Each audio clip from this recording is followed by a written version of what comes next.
What's up, guys? Out here at the range doing some last minute training and some positional practice. Got my first PRS match of the season next week, and I figure while I was out here I would talk about the rifle I'm going to be running for the season. Got a bunch of new stuff I'm going to be trying out for the first match. Once the first match is over, I'll go into like what my loadout's going to be for the season. But before we do that, some housekeeping notes. If you don't already, follow me on Instagram at MadMaxGuns. If you want to support the channel, check out my Patreon, patreon.com/MadMaxGuns. Haven't been posting that much stuff on there, but the more followers I get, the more stuff I'll post. And on top of that, you can check out the link in the description below and check out Big Daddy Unlimited. They've come on board to support the channel a little bit. And if you don't know what BigDaddyUnlimited.com is, it is a firearms and accessories ammo superstore where it's behind a paywall so they can sell stuff below map pricing. And if you're into buying a bunch of gun parts, ammos, guns, it would definitely benefit you. If you don't buy too much stuff, then it might not work out for you. But the first month is 99 cents. Every month after that bumps up to a couple dollars, and it might be worth it, so check it out. But what we have today here is my match rifle for the year. I'll go down the whole thing, but the base of it, it's a 6GT build. If you're unfamiliar with 6GT, it came out, I want to say 3 years ago, right at the beginning of the pandemic, so I don't even remember how long ago that was at this point. But George Gardner came up with it. He's the owner of GA Precision it's out in Kansas City, I think. And essentially what they wanted to do was take everything that the 6 Dasher and like the BR cartridges were good at and fix stuff that was wrong with it. So the Dashers have a lot of feeding problems. You got to tune magazines. The GT, you shoot straight out of a regular 308 magazine with no spaces or anything. If you want to learn more about it, I wrote a whole article on this rifle when it was first built last year. I'll put that in the description below. It's on the MDT blog. But let's get into this rifle in particular. We'll start from the base of the action. It is a Stiller action. It is branded Blackheart International, which I'm pretty sure a bunch of CAG guys started their own company and started selling Stiller actions with their branding on it. But essentially it's a Stiller Tac-30. Hella smooth. It's pretty much a perfected Remington 700.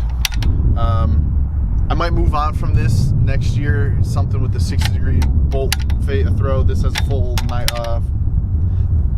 full 90 here, but super smooth. I put a competition bolt knob on it just because I could. I'm thinking about going to like a Terminus Zeus, something with a switch barrel, a quick switch, an action where you can switch out barrels relatively easy. This you just need to put in a barrel vise, and I don't know, we'll see next year. But it's sitting in the MDT ACC Gen 1 chassis. I'm working on getting my hands on the Gen 2 when they come out, and then we'll compare and contrast then. I got a Loud, the Elite grip here. It completely adjustable, fat, nice and comfortable vertical grip here.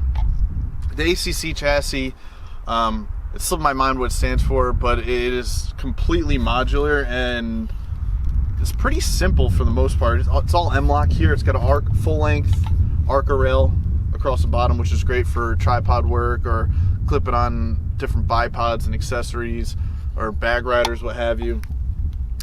And it allows you to add stuff all over the sides, like weights here.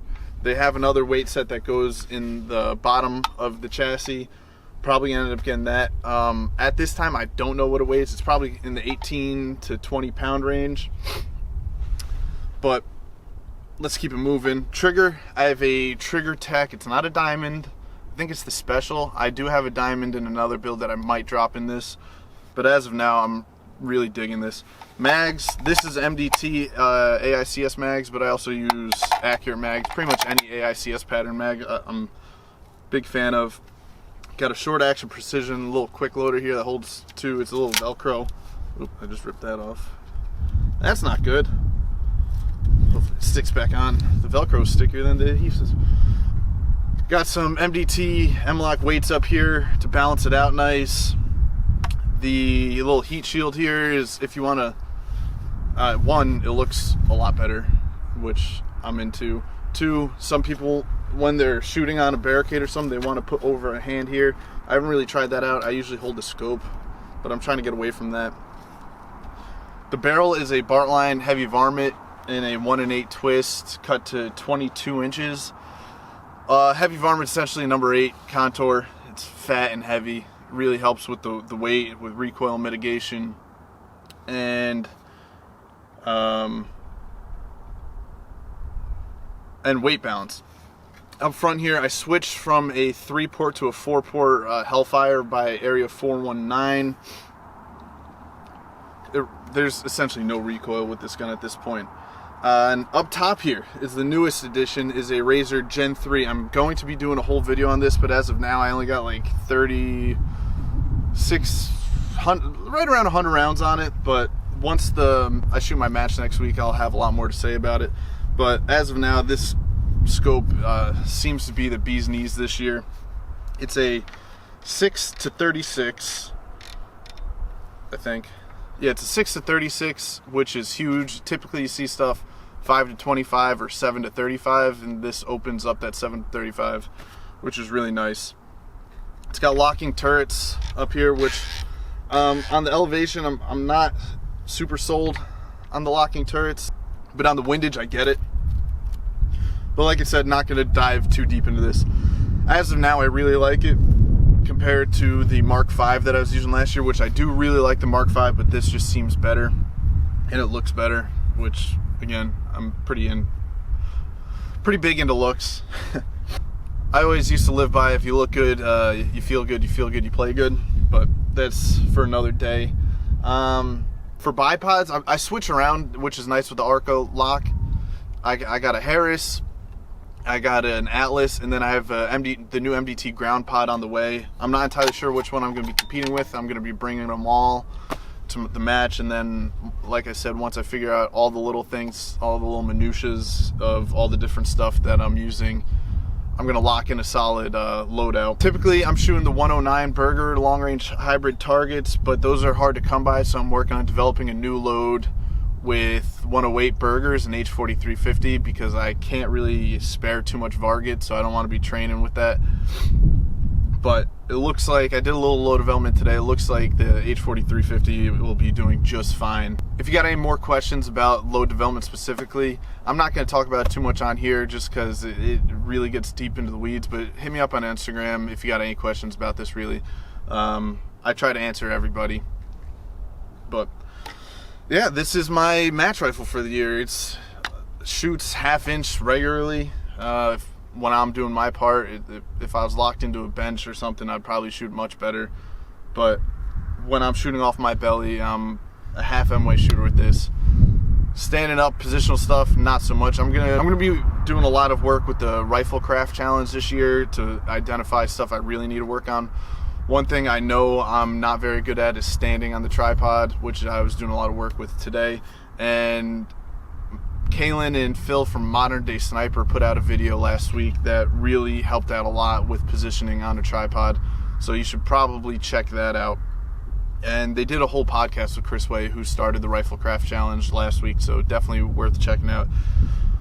And bring a notepad because there's a lot to learn. But bags, I got Weebad, I got some Armageddon gear stuff that I'm going to be running, but again, next week I should be putting together a video. But if you got any questions, drop them in the comments. If you want to have a conversation, hit me up on Instagram. If you like the video, give it a thumbs up. I appreciate it. If you want to support the channel, like I said in the beginning, check out my Patreon, patreon.com/MadMaxGuns. If you want to help out a little more, or if you're into buying stuff, check out Big Daddy Unlimited, link in the description below, and on my Instagram I have that little link tree thing. No OnlyFans in there, unfortunately. Sorry to disappoint. But as always, guys, if you didn't like the video, eat a dick. I'll see you soon. Peace.